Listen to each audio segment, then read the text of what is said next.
Hello, everyone. This is Jamie Flinchbaugh, host of People Solve Problems, and today we have a special guest, Jason Trujillo. Jason, how you doing? I'm doing well. How are you, Jamie? It's great to see Um, you. it's great to see you. Really happy to have you on. A little bit of a background: Jason's a multifaceted leader, a broad and diverse career that spans Stanley Black Decker, IBM, Intel, Harley-Davidson, some real names everyone will recognize, and great blue chip names. If someone sees problems as opportunities, uses problem solving as the key to success in any endeavor. And we've known each other and never had a chance to work deeply together, but crossed paths a few times and had a few conversations. So I'm looking forward to this one. As am I. Yeah. Thanks for having me. You're very much a learner. I know that much about you. I want to kind of start with how do you approach exploring and experimenting with integrating new problem solving techniques, methods, or even mindsets into your uh, your your skill set, your perspective. It's a good one. When we were catching up, or when I was thinking about uh what the heck kind of bio should Jamie use for me, I think I mentioned that I started my engineering studies actually in art school. So that it really was the seed for a lot of the learning and exploration and heck, even trying to figure out what the heck problem solving even was. Um, and I find that that sort of start of my journey just has become a bit of a center of gravity. So, exploring new problems, being in new situations, it all kind of comes back to, hey, how do it's a creative process. What am I looking at? What does that mean? What can I do with it? How can you play with it? All of those sort of come into being, and I've been able to fall back on it time and time again. But then, really, as you start studying and all of a sudden you find, geez, what you thought was going to be your first GOD job, get out of debt, turns into a 10-year journey. Um, it's an opportunity to really kind of take a step back and say, hey, what are the things that really, what sticks with you? What's worked? What hasn't worked? And I guess over time, what I really gravitated towards is, you know, just a sucker for a good framework, because, those heuristics, those frameworks, rubrics are just really good ways to make sure that you're being intentional about what are you doing? What are you working on? How are you framing a given problem, or approaching um, uh, a collaborative event, a conversation, a hard problem. And with those frames, it sort of gives you the guide rails, the fences within which you can then be creative, but make sure that you're not just laying on the ground and staring in the sky ideating, but instead using broad perspective, uh provocative, forcing functions, and really testing yourself, your thinking, or the folks that you're working with, to make sure that you're really getting that, uh you know be it root cause problems, or the insight that you're trying to uncover. And so it is, the nice thing about that is that it's not a process per se, certainly not Yeah. step by step, because very rarely do you land on the right process that actually solves whatever particular problem you're facing. Yeah. Just I don't think we were really planning on going down this thread, but I am curious about the art school experience. I like to say that good creativity comes from having constraints. And I'm more talking about problem solving in that regard, but my perspective is also not being an artist, that the same having constraints leads to creativity in art. And you find, with your background and education, bridging those worlds, do you find that that's true? And does it matter where the constraints come from or how we think about them? It's definitely true. What I think is also true is that most young artists or people who are just sort of heading down this path, uh, yeah, always want to rebel against those constraints. You're not my real dad. You can't tell me what. Only to find that there are few things harder to deal with than a blank sheet of paper or a blank canvas or an open space. Yep. So when you can get over those components, then yeah, I think constraints are absolutely critical. I think it is either intentionally or unintentionally uh, really the method that a lot of art instruction, be it formal art school or anybody trying to teach or learn a specific medium, approach, genre, they really do break down the problem of learning the skill of art by constraints. Hmm. Uh, we're either going to work this size, or we're going to work with this kind of material, or we're going to, um, you know, artificially, intentionally define the boundaries. This subject, uh, this process. It is. I think it it really is necessary. Otherwise, it becomes overwhelming, and that's where I think the analogies between art or really any creative process and problem solving are spot on, right? Yeah. And fix the company, fix that machine, fix the broken is no way to actually arrive at a solution. Instead, you got to segment that problem. You got to be specific, um, and um, and in general, more define a specific problem Yeah. ultimately, and that Right. it becomes the same with the creative process. And in fact, I don't consider myself an artist. So I went to art school. Yeah.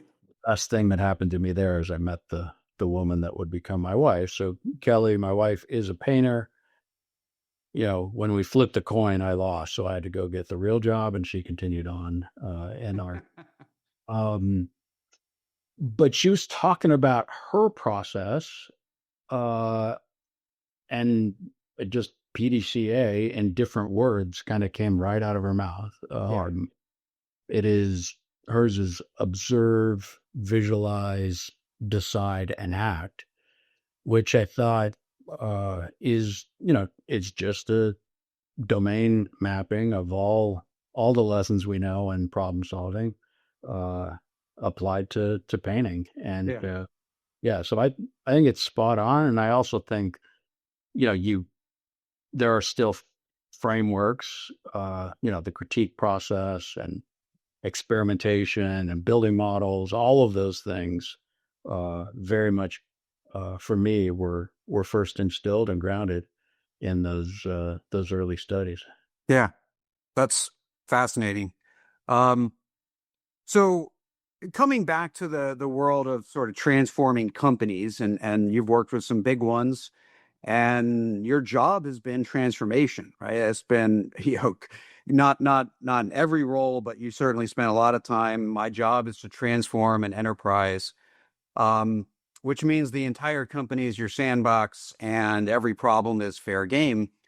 So in doing that, in that type of a role, how do you decide what your role is? How much are you the problem solver, the instigator, the coach, the facilitator? Where do you put your role? And is it situation dependent, or is it uh, time frame dependent? Is it you just follow your own passion? How do you figure that out? Uh, I guess the answer yes isn't the most useful. But context is always king, right? There is, I mean, I've got a few mantras that I live by, and one is don't solve general problems because nobody has a general problem. Hmm. Everybody has a specific problem. So, you know, the start is always really what's the pain point? What's the problem?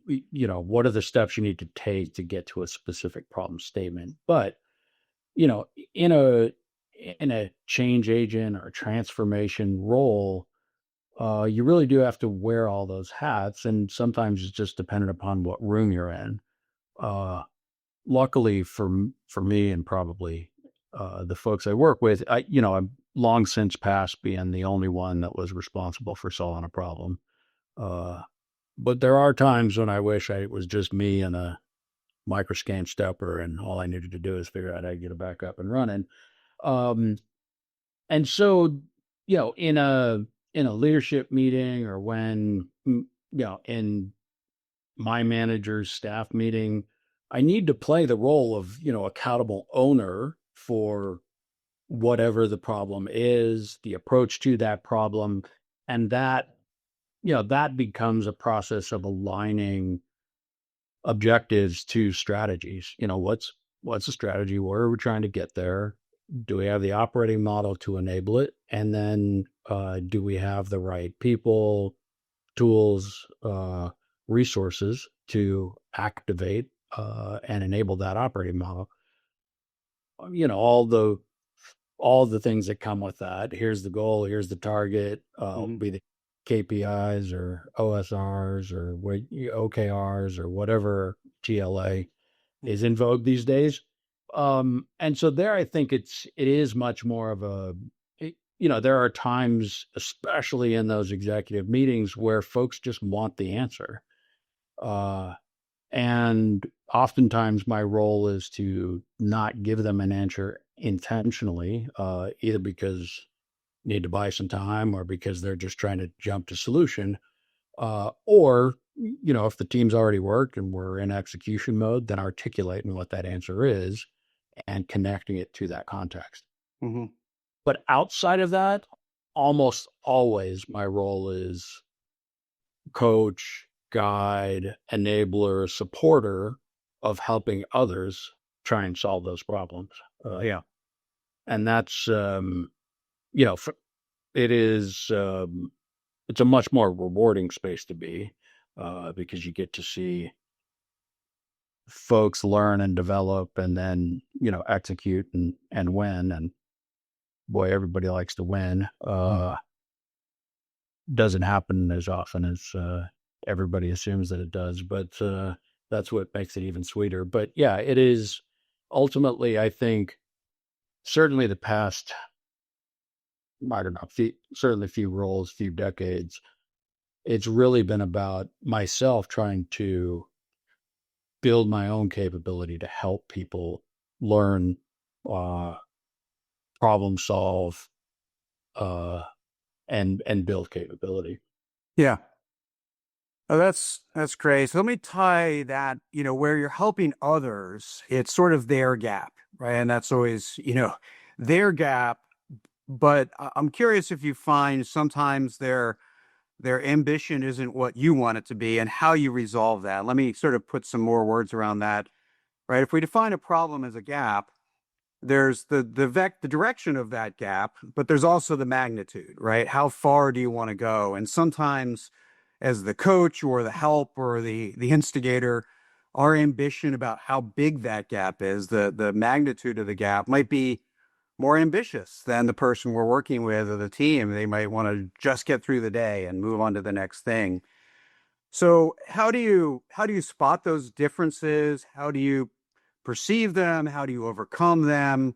When maybe someone's ambition about how far they should be pursuing things isn't as far as you think it should be. Yeah, and that's a good one.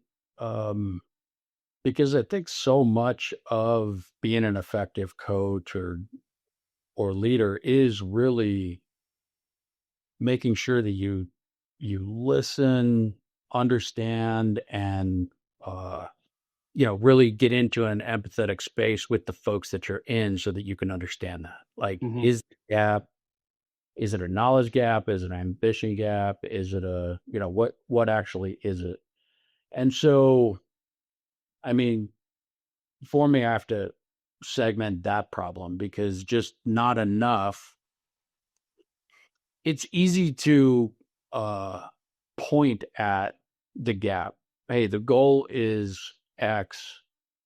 You think you could achieve Y. There's a difference between those two that we need to resolve that. Hmm. The resolution there is there's a million paths, an infinite number of things that could be behind it. So when I find myself in a knowledge gap, hey, they don't understand, they don't know how, they aspire, right? I want to hit that goal, but I don't know how. The approach to helping them learn that is very different. Um, if it's a motivation gap, uh, I don't know, that takes us to an entirely different podcast. Uh, so maybe not go too far down that road, but it is, oftentimes I try and help my team and talk about it in terms of either elevation or altitude. They like, we're pointed in the right direction, we're working on the right thing, but we're just flying at the wrong altitude. Hmm. If we lift up a little higher, you're going to see a totally different perspective. Um, and that perspective oftentimes can help folks overcome either anxiety or frustration or you know uh, or the I mean, where I thought you were going initially, and maybe it is, so I'll go there regardless. There are times when folks are reporting out, especially in very technical teams, right? Hmm. Software or hardware, whatever, any kind of engineer. When I find folks really triggering my own engineering brain, that's when I have to uh, double check and make sure that I'm flying at the right altitude Yeah. because they're articulating the problem, but it's at such a low level of detail or specificity that it it just doesn't become relevant to the scope or magnitude of the business problem that's at hand. Right. That can be a source of frustration and demotivation for a lot of engineers Hmm. or technical minded folks. Um, but you can still use that engineering brain at a higher altitude. And it's interesting to watch how those engineering brains really start chunking on the problem at a different scope when you can get them in that space of, hey, we're actually flying at an entirely different altitude, and therefore we have to approach it differently. Yeah. That's great. And yeah, it's really kind of building the bus while you're driving it, right? Kind of evaluating are you even still working on the right problem? Yeah.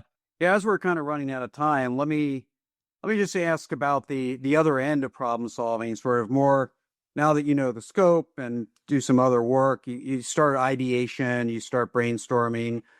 How do you generally like to approach that, whether you're facilitating or coaching, or maybe you own the problem yourself, that important role of ideation? Yeah. Um, you touch on this in your book, which I enjoyed uh, immensely, by the way. Thank you. Well done. I think it might be our unique segment of the spectrum where we share, but just really delving into problem solving as a topic was a lot of fun. Um, and and so the reason I mentioned that is that you touch on this as well. I mean, I used to be really triggered by brainstorming, and instead of just being a curmudgeon, no, we're not going to brainstorm. I realized, and I need to unpack this. Why am I triggered anytime somebody wants to brainstorm? And I think for me, what it is that, hey, let's get together, talk about all the different solutions that we have, and then vote on the one that will, appease the loudest voice in the room, or, Right. get us out of the meeting as quickly as possible, or whatever. It just, there's not a lot of value in that for me, because it's not problem solving. So what I like to do is really, it's again maybe coming back to uh, the appreciation of frameworks. So there's so many opportunities to utilize frameworks to really structure an ideation session. Yep. Uh, and so first and foremost, I want to make sure that I'm thinking about the approach we're using. Are we looking for divergent ideas? Do we want to expand our horizon? But I think you framed us as, hey, we've been there. Now we need to actually start to converge. Right? How are we going to select the plan, the action, the answer? And um, different frameworks help you achieve those ends, um, because, as I'm sure you found, there's no quicker way to piss off a room full of people than to throw out yet one more idea when you're in the 11th hour and almost to conclusion.